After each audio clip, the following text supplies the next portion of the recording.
Hello everyone, welcome back to my channel. So I got a message from one of my subscribers to create a video on this top that I wore on my son's graduation, and I am sorry it's coming late, so late, but we are going to be doing the tutorial today. So without wasting so much time, let's get straight into the video, and I will see you at the end of the video. Don't forget to subscribe. So for this tutorial, I'll be using this pattern paper to cut out this top. It's more like a wrap top or a wrap top shape. So the first thing I'm going to be doing is to mark a straight line for this.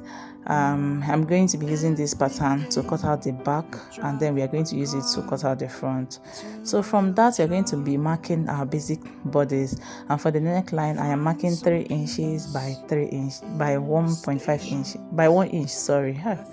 God, by 1 inch. Sorry, I'm kind of tense. I just came in, but I decided to do this voice over today.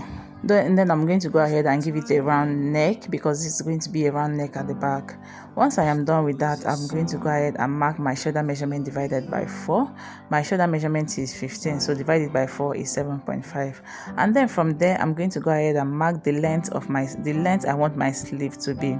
And I'm using, at this point, I'm using 11 inches for my sleeve length. This depends on how long you want your sleeve to be. Then from that point, I'm going to go ahead and mark my bust point. I am marking as 10 inches. Remember, this top, sorry, is not a fitted top, so I'm going to be marking at 10 inches so that it's going to be free at the armhole area. Then once I am done with that, I'll connect these points that I just marked, and then at that 10 inches I'm going to go ahead and connect this point as well. So this is our bust point. If you don't know how to calculate your bust point to get this measurement, just do your shoulder measurement divided by 2 plus about 2 inches. You'll get this. So once I am done with that, at this bust point, I'm going to go ahead and insert my bust measurement divided by 2, and that will give me about 11 inches. If I'm not mistaken, just measure yours. Then I'm going to add extra 4 inches for ease. Remember, this is not a fitted top, so this 4 inches is for ease and also for stitching allowance. So I'll make a mark there, and whatever I have here. And then this next thing I'm going to be doing is to mark the length of this top. For mine is 29 inches, but this depends on how long you want yours to be. I am a size 16. If that will help you with your measurements. So once I mark the length, I'm going to go ahead and mark this line straight. I'll be adding stitching allowance as I'm transferring it to my fabric. Once I am done with that, I'll measure what I have at that bust point, and then I'll transfer the measurements to my hip area. Once I am done with that, I'll go ahead and connect this line straight to meet the bust point.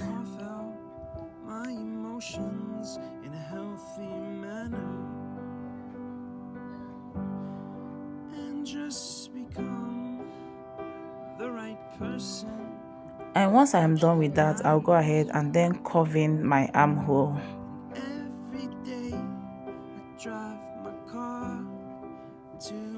Then we're going to go ahead and cut this out, and this is for our back bodice, just like I mentioned earlier.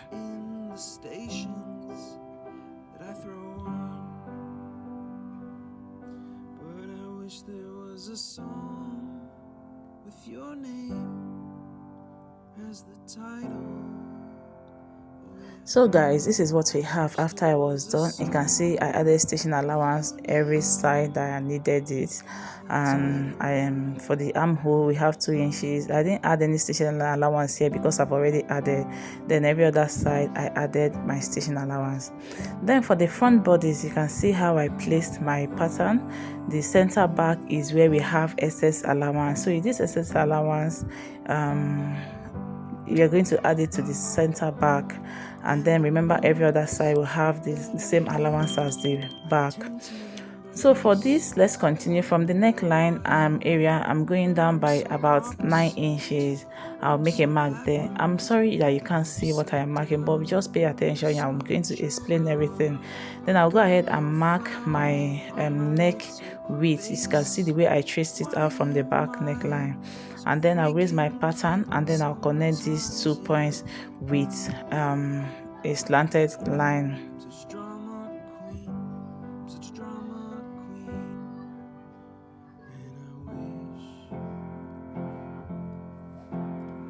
Then once I am done with that,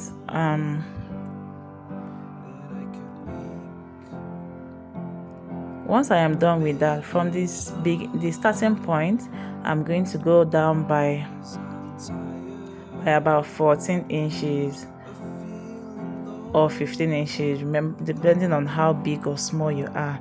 So I am doing 15 inches at this point. Then from that center back, I'm going to go ahead and measure what we have there. So I'm going to be extending this line from the center back. So if you go down by 15 inches, you're going to be marking about 25 inches. I just hope it makes sense. So 15, you're going to be adding extra 10 inches to that 15, which is going to make it 25 inches. If you mark 14, if you go down by 14 inches, you add 10 inches to that 14 inches, that will give you 24 inches. I hope that makes sense. I hope you understand it. So I'll go ahead and connect this line all the way straight from that 15 inches I marked, all the way straight to where I have my 25 inches. The right person that actually matters. So once I am done with this, the reason for this long extension is so that this extension can go around your neck.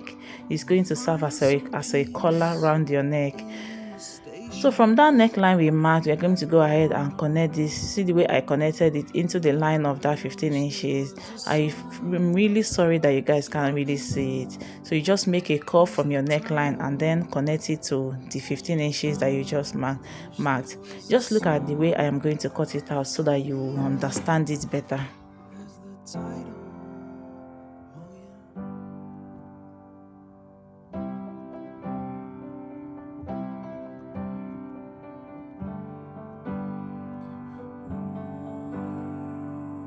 And this is what we have after we are done cutting it out. I decided to put it on the floor so that you guys can see it very well. So this is the long extension that we have. So let's continue with the sewing tutorial. So for this sewing tutorial, I'm going to be doing front facing front, and then I'm going to go ahead and stitch on my shoulder area all the way to the end, and I will do the same thing for the other side. And this fabric is an Ankara fabric. Is quite is light, very light. I'm using it because it's for tutorial sake. So once we are done stitching the armhole, the shoulder, sorry, this is what we have, and I use my machine to do a zigzag stitch to it. Then I went ahead to fold my sleeve, the hem, to hem my sleeve area.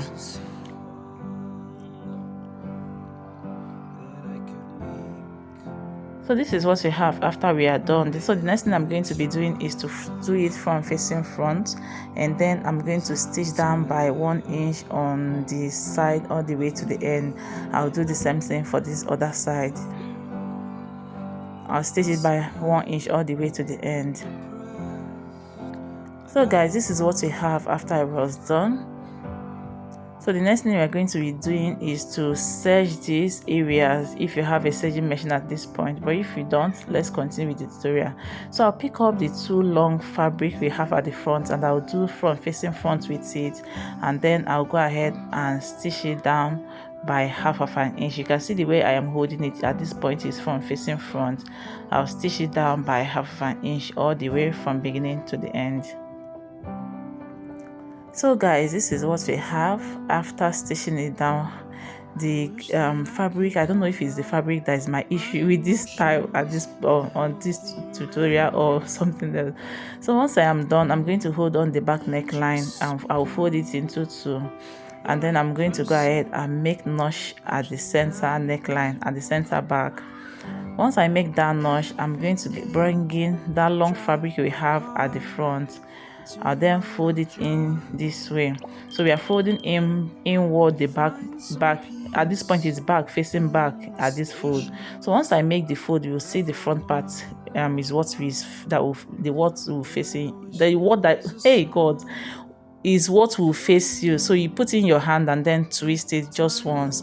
I hope you understand it. So this is it. After you are done with the back facing back fold, you put in your hand this way and then you're going to go ahead and twist it just once this way.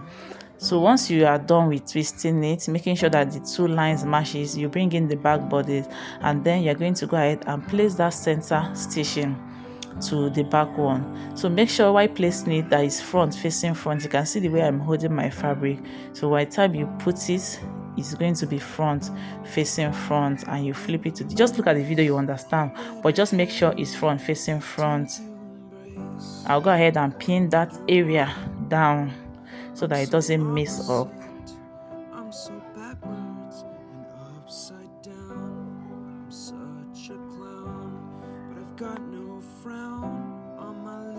Once I am done pinning that, I'll go ahead and start pinning every other side of it. So you're holding the two collars. So at this point, you can call it a collar, and then your neckline. You're going to start pinning this all the way through.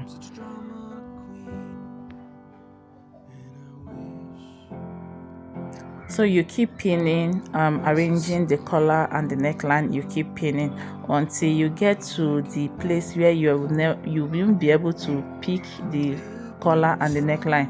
Please don't force this. Once you get to that place, you are not able to pick it. Please stop. You don't need to force it so that it doesn't affect the style. And you did the same thing for the other side. So you're going to stitch by 1/2 inch from down your pinning to the end side of it. Once you are done, you go ahead and serge all the rough edges. That's it for this style, and then hem it as well. And this is what we have for the this is the outcome of the style. I didn't style the organza fabric, and I'll see you in my next video. Thanks so much for watching.